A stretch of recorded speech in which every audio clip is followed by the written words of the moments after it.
You don't remember the dinner. You remember the reservation. It's not a bad memory. That's the receipt.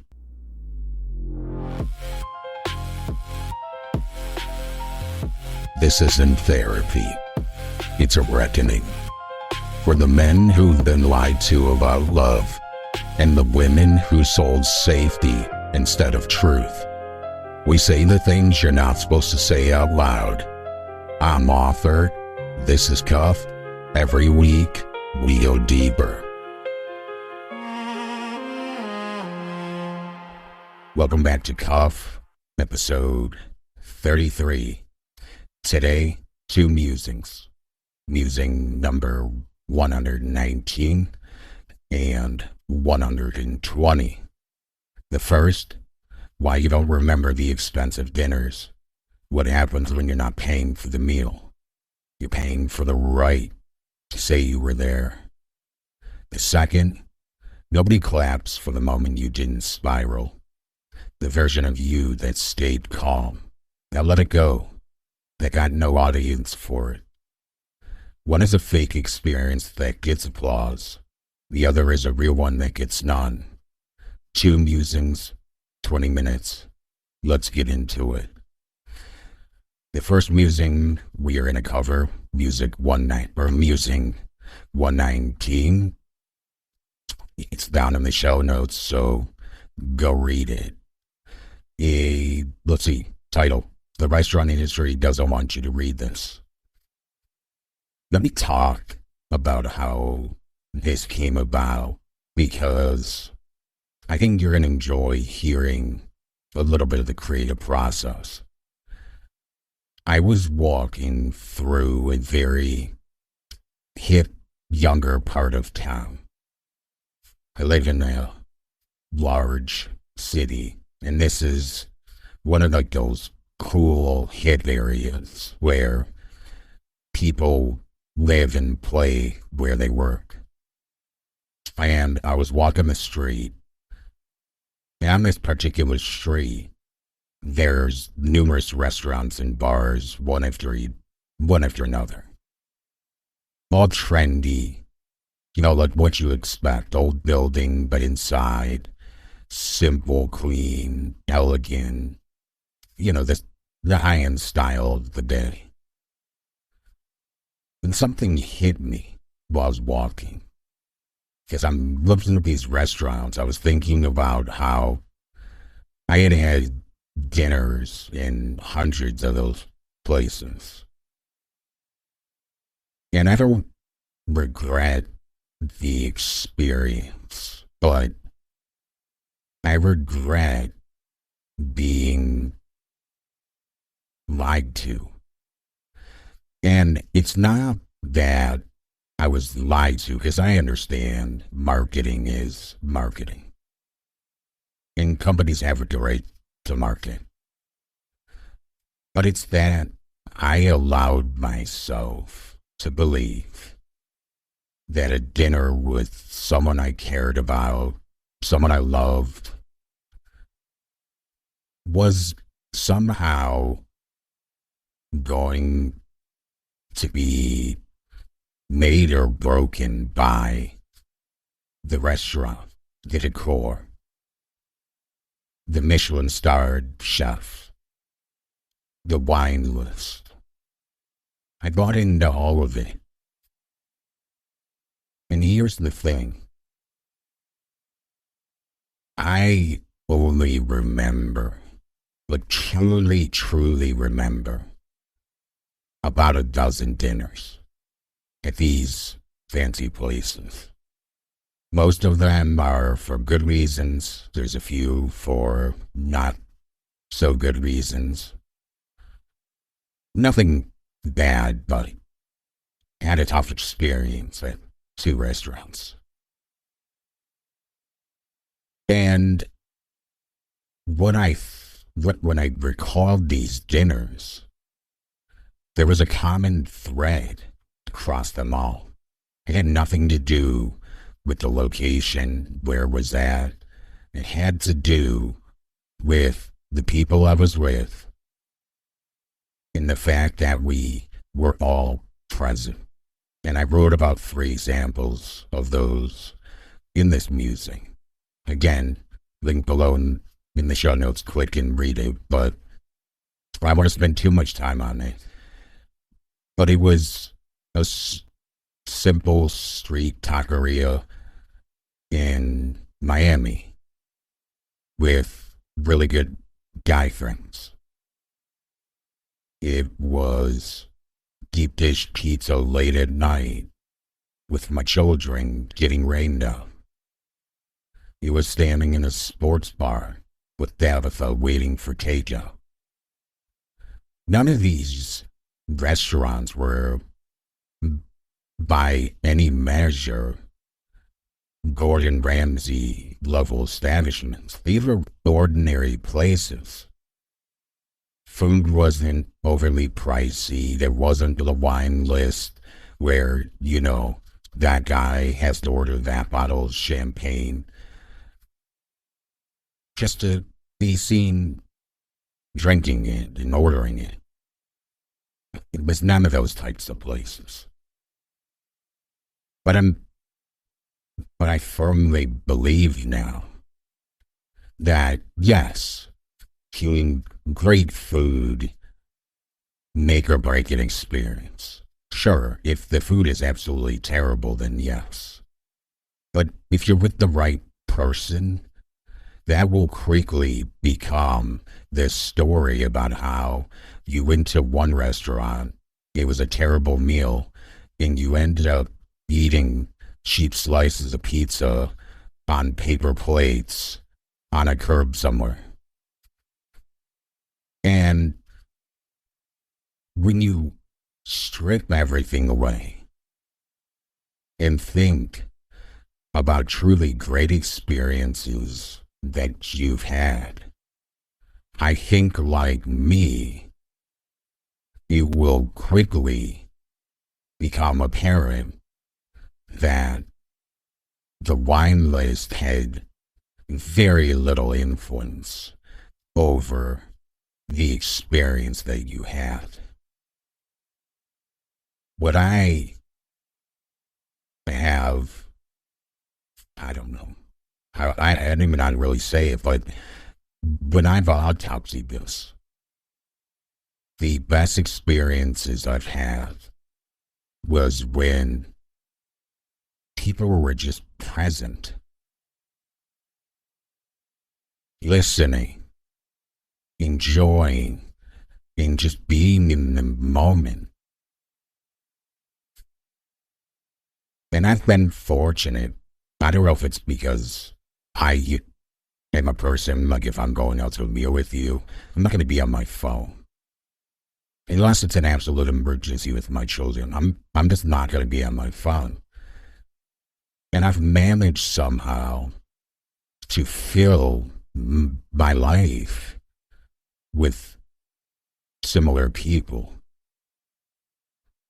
I cringe when I've been on dates or I go to a restaurant and all the people are doing is having their phones out to take pictures of their food or them at the table. And it's a show. They're thinking more about the pictures they need to take than who's sitting across from them at the table. Think about that. I'm also sure, because I've seen this a couple of times. Tell me if you've seen this. Drop it in the comments. Have you ever been at a meal where both people or the family or something were all on their phone during the meal? If you have, think about how you felt in that moment. Because I will tell you, I've seen it. I've actually sat at a table with 2 people who were presumably on a date, and they were on their phones the entire time. It was with Tabitha, and I remember us like looking at them. Like here, her and I are, our phones aren't even on the table. Mine's in my pocket, hers are in her purse. We always did that because we were at dinner to be together at dinner. We weren't going to dinner to sit next to each other to be on social media. Anyway, read Musing 119. Let me know what you think. I think it was a good time to really explore that. And this is what Burned, my first book, really deals with, is stripping this type of stuff away and getting back to what's truly important. Second musing. Musing number 120. Nobody claps for the moment you didn't spiral.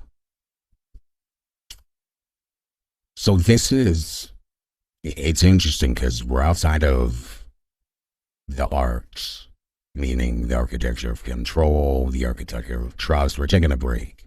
So I'm back to the way of writing musings, how I did before we did some of the arcs. And I love these because some of them spring up so impromptu. Like, for example, Musing 120, I literally wrote the day and a half and the day of. I felt like I was South Park, like producing the episode, like, it was releasing like as soon as I was done with it.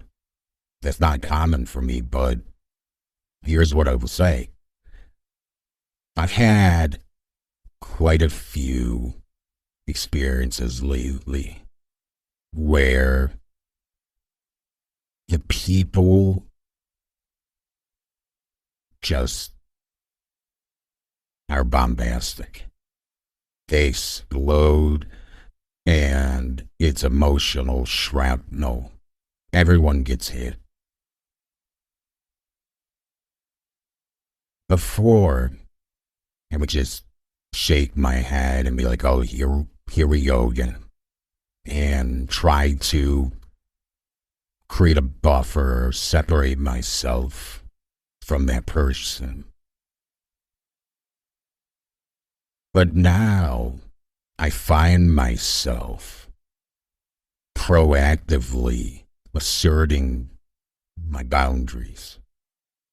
For example, recently I had to deal with someone exploding, and this is someone who I have told time and time again, when you behave like this, I'm not engaging.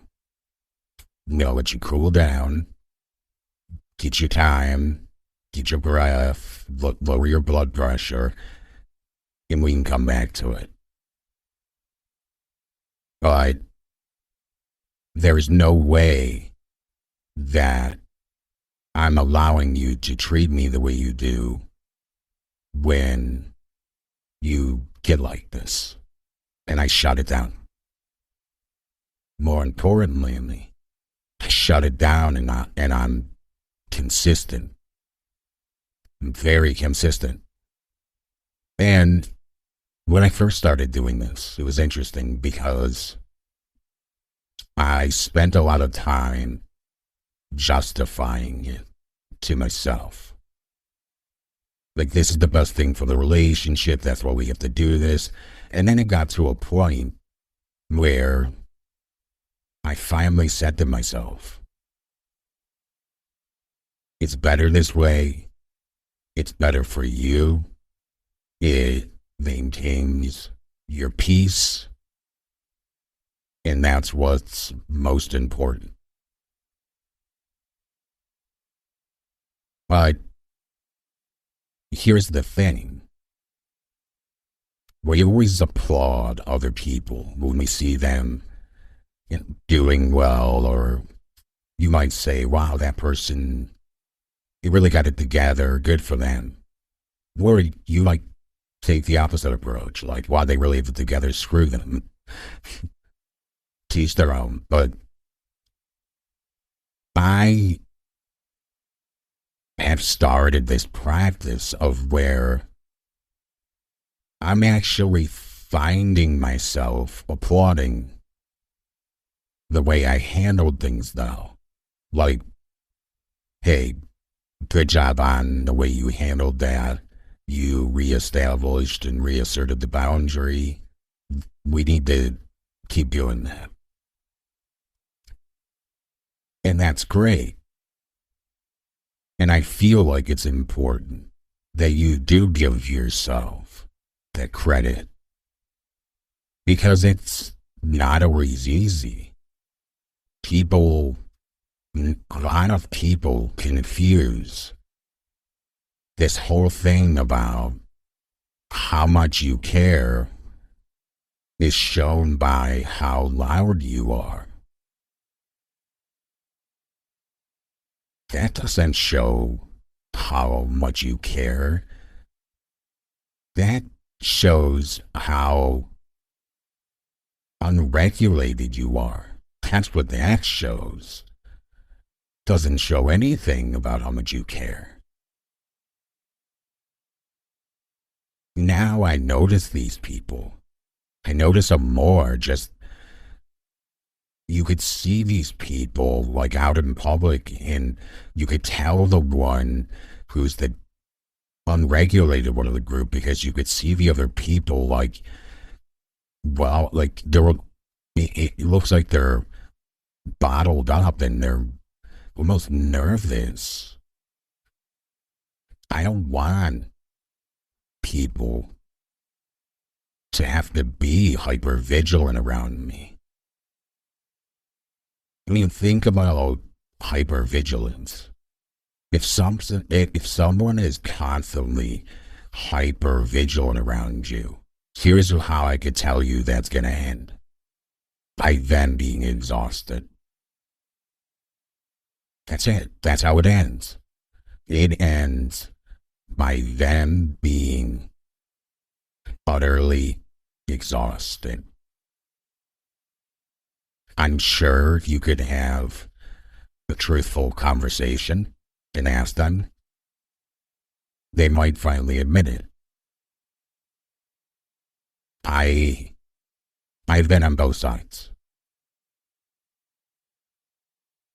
Being around people who cannot contain themselves is exhausting. We talked about this in, I don't know if his last podcast or a couple of podcasts ago, the analogy of walking on eggshells. That is your nervous system on edge all the time, never able to relax. If separating ourselves from these people who are establishing boundaries allows for us to have peace, we should applaud ourselves, give ourselves more credit, because peace is paid for by every refusal, by every boundary assertion. It costs tons of those to get to a state of peace. And we've paid that.